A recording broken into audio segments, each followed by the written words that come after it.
ဆိုတော့ဒီနေ့ဗီဒီယိုကကျတော့ X နဲ့ပတ်သက်ပြီးတော့ပေါ့နော်ဗီဒီယိုကြည့်လေးကိုတစ်ချက်လောက်လုပ်ပေးမှာဖြစ်ပါတယ်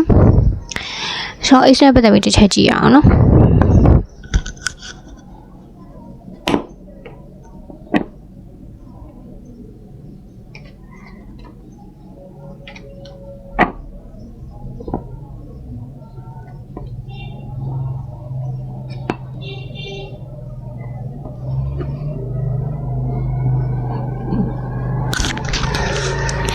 ်ဆိုတော့ X နဲ့ပတ်သက်ပြီးတော့တစ်ချက်ကြည့်လိုက်ပါမယ် X နဲ့ပတ်သက်တဲ့အခါမျိုးမှာဆိုရင်တစ်ဖက်လူကတခြားမျိုးသမီးတယောက်ရောက်တခြားဒီသူကြိုက်တဲ့သူပဲဖြစ်ဖြစ်တော့မဟုတ်သူရဲ့မိသားစုဆွေမျိုးသားချင်းနဲ့အမေပဲဖြစ်ဖြစ်အဲ့လိုအမျိုးသမီးတယောက်ရောက်ပေါ့သူဒီစိတ်ရှိနေတဲ့ပုံစံนี้ထားမျိုးတွေကိုတွေ့ရတယ်နောက်ပြီးတော့သူ့ဘက်ကနေပြီးတော့ကိုယ်နဲ့ပတ်သက်ပြီးတော့တိတ်ပြီးတော့တတိယပုံစံนี้ထားမျိုးတွေမရှိဘူးပြီးတော့ဒီအမျိုးသမီးနဲ့ပတ်သက်ပြီးတော့လည်းသူ့မှာခက်ခဲနေတဲ့ပုံစံนี้ထားမျိုးတွေရှိပါတယ်နော်ဆိုတော့ကိုယ်နဲ့ပြတ်သွားပြီးတဲ့နောက်ပိုင်းမှာကလည်းတစ်ဖက်လူကကိုယ့်ကိုတတိယလားဆိုရင်တော့ရတော့ရတယ်ပေါ့နော်ရတော့ရတယ်ဒါပေမဲ့ခုနကတော့သူရွေးချယ်လိုက်တဲ့အမျိုးသမီးနောက်ပြီးတော့သူ့ရဲ့ဒီအမေတောင်မှတခြားမျိုးသမီးအဲ့ဒီသူပေါ်မှာသူကစိတ်ကပူရောက်တာအဲ့လိုမျိုးဖြစ်တဲ့အတွက်ကြောင့်သူ့ရဲ့အချိန်တွေကအခုလောဆယ်မှာခက်ခဲနေတယ်အခြေရေးတော့လည်းကောက်တခြားရေးကိစ္စတွေတော့လည်းကောက်အဲ့လိုရေးနေအဲ့လိုမျိုးအရေးကိစ္စတွေအားလုံးနဲ့မှာခက်ခဲနေတာဖြစ်တဲ့အတွက်ကြောင့်ကိုယ်နဲ့ပတ်သက်ပြီးတော့သူ့မှာရေးရတိကျကျဆုံးဖြတ်ချက်ချစီရအဲ့လိုပုံစံနေထားမျိုးတွေမရှိဘူးသူကသူရွေးချယ်လိုက်တဲ့သူနဲ့ပတ်သက်ပြီးတော့ခက်ခဲနေတဲ့ပုံစံနေထားမျိုးတွေရှိရဲနောက်ဆုံးမှာကဒါဖြစ်တဲ့အတွက်ကြောင့်သူခေါင်းမထားတဲ့ရလက်တွေကိုသူပြန်ခံစားရမှာပေါ့နော်ဆိုတော့ဒါပေမဲ့ तू ခေါင်းမထားတဲ့ရလက်ကို तू မှန်တယ်လို့ပဲ तू ထင်မှာနော်ဒါ reverse ကြတာနော် reverse ကြတာဖြစ်တဲ့အတွက်ကြောင့် तू ခေါင်းမစွာလောက်ထားတယ် तू ရွေးချယ်ထားတဲ့အရာကြီး तू မှန်တယ်လို့ပဲ तू ထင်မှာဖြစ်ပါတယ်ဆိုတော့ तू လောက်တာမှန်တယ်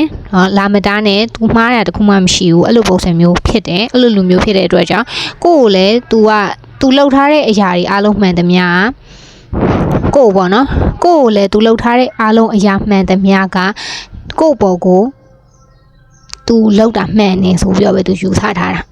အဲ့လိုမျိုးဖြစ်တဲ့အတွက်ကြောင့်တိတ်ပြီးနောင်တရှိရနောင်တရတတ်တယ်နောင်တရှိတတ်တယ်လူမျိုးတွေမှမပါဘူးပေါ့နော်အဲ့လိုမျိုးဖြစ်တဲ့အတွက်ကြောင့်ဒီသူကဒီကိုနဲ့ပတ်သက်ပြီးတော့ပြန်လာခြင်းစိတ်လည်းမရှိဘူးပြန်လာဖို့အစီအစဉ်လည်းမရှိဘူးသူ့ရဲ့ကိစ္စရနေနေသူကသူလိပ်ပတ်မလဲဘူးနော်လိပ်ပတ်မလဲဘူးသူကိစ္စရနေနေသူကသူဆက်သူပြန်ကနိုင်ပြောရတာသူဆက်သူနိုင်အောင်လို့ပြန်ကနေရပုံစံကြီးဒါမျိုးတွေတွေ့ရနော်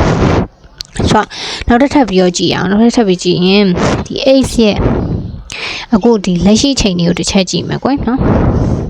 အေးစေအခုလက်ရှိချိန်နေအေးစေအခုလက်ရှိချိန်တွေကဒီမှာပူလောင်ရရလည်းရှိတယ်ပျော်ရွှင်ရရလည်းရှိတယ်ပြီးတော့သူ့ရဲ့ဒီ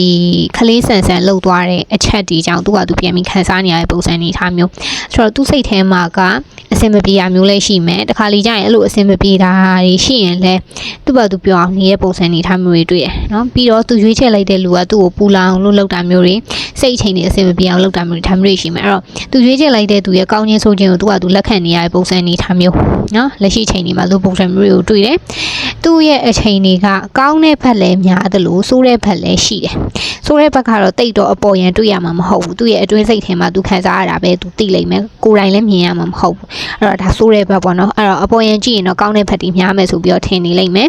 ဒါပေမဲ့တကယ်တမ်းကသူကိုယ်တိုင်သူရွေးချယ်လိုက်တဲ့သူရဲ့ကောင်းခြင်းဆိုခြင်းကိုသူကိုယ်တိုင်ခံစားနေရဖြစ်တဲ့အတွက်ကြောင့်အဲ့ဒါကိုတော့ကိုယ်တိုင်ကဒီသူ့စိတ်ထဲမှာခံစားနေရတဲ့အရာတွေကိုတော့မြင်ရမှာတော့မဟုတ်ဘူးတကယ်တမ်းကသူအဆင်မပြေနေဘူးเนาะလက်ရှိအချိန်လေး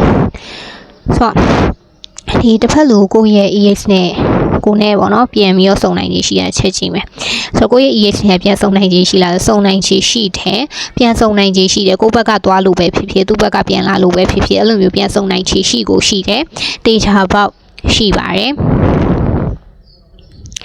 ်ဆိုတော့တေချာပေါက်ရှိရယ်ပြီးသွားရင်တစ်ဖက်လူကကိုတယောက်တည်းနေမဟုတ်ပါဘူးเนาะသူပေးထားတဲ့အရာတွေကတခြားသူကိုလည်းအများကြီးပဲအဲ့တော့ကိုယ်စီပြန်လာသည်ရှိတော့မယုံပါနဲ့เนาะမယုံပါနဲ့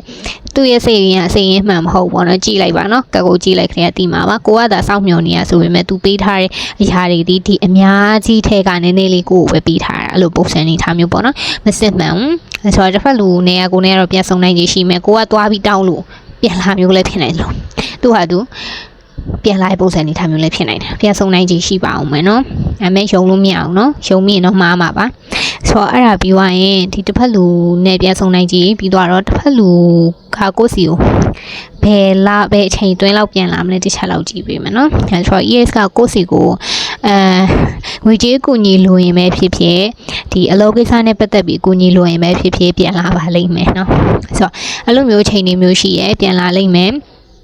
အချိန်ကတော့တိတ်ပြီးတော့အကြာကြီးရောစောင့်စရာမလိုတလတော့တွင်မယ်တလတော့တွင်ရက်20ရက်30တလတော့တွင်အဲ့ဒီအချိန်မျိုးမှာပြန်လာနိုင်ချီရှိတယ်ဆိုတော့တစ်ဖက်လူကကိုယ့်စီကိုပြန်လာရဲဆိုတာ physical ဘိုင်းဆိုင်ရာတစ်ခုလိုချင်လို့သူ့ရဲ့အဓိကတော့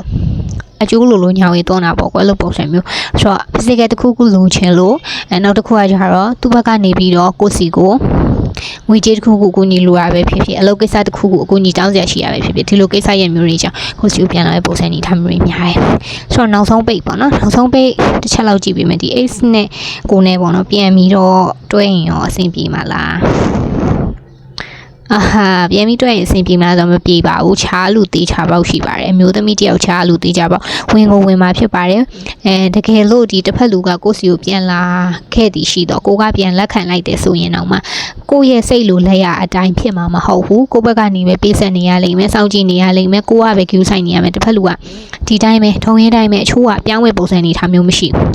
ဆိုတော့သူ့ရဲ့အချိုးကဒီတိုင်းပဲเนาะအဓိကတော့ဆက်စကျဲတွဲတုန်းကတော့ခဏတာတော့ပြောင်းသွားပြီထင်တာမပြောင်းလဲဘူးဒီတိုင်းပဲဆိုတော့သူ့အချိုးကဒီတိုင်းပဲပြီးတော့ချားလူအားတော့မှထပ်ပြီးတော့ဝင်လာအောင်မသေးကြပေါ့เนาะသူတွဲနေတဲ့သူလည်းဖြစ်နိုင်တယ်တော့သူတွဲနေမပြတ်မသားလှုပ်ထားတဲ့အဲ့လိုသူလည်းဖြစ်နိုင်အဲ့ဒီသူနဲ့ကိုနဲ့ကတော့ပြဿနာတက်ရအောင်မယ်ဆိုတော့အဆင်ပြေမှာမဟုတ်ပါဘူးเนาะအဲဆိုကိုယ့်ရဲ့စိတ်တိုင်းပဲကိုယ်တိုင်ကစိတ်ပြတ်နိုင်မှာပဲအဆင်ပြေမယ်ကိုယ်စိတ်ကစိတ်မပြတ်နိုင်ဘူးသူ့ကိုပြန်လက်ခံမယ်ဆိုရင်တော့ကိုယ်ထိုင်နေကိုယ်ကံပါပဲဆိုတော့ဒီလောက်ပါပဲဆိုတော့ X နဲ့ပတ်သက်ပြီးတော့ဗီဒီယိုဒီနေ့ကတော့ဒီလောက်ပါပဲရှင်တတာပါ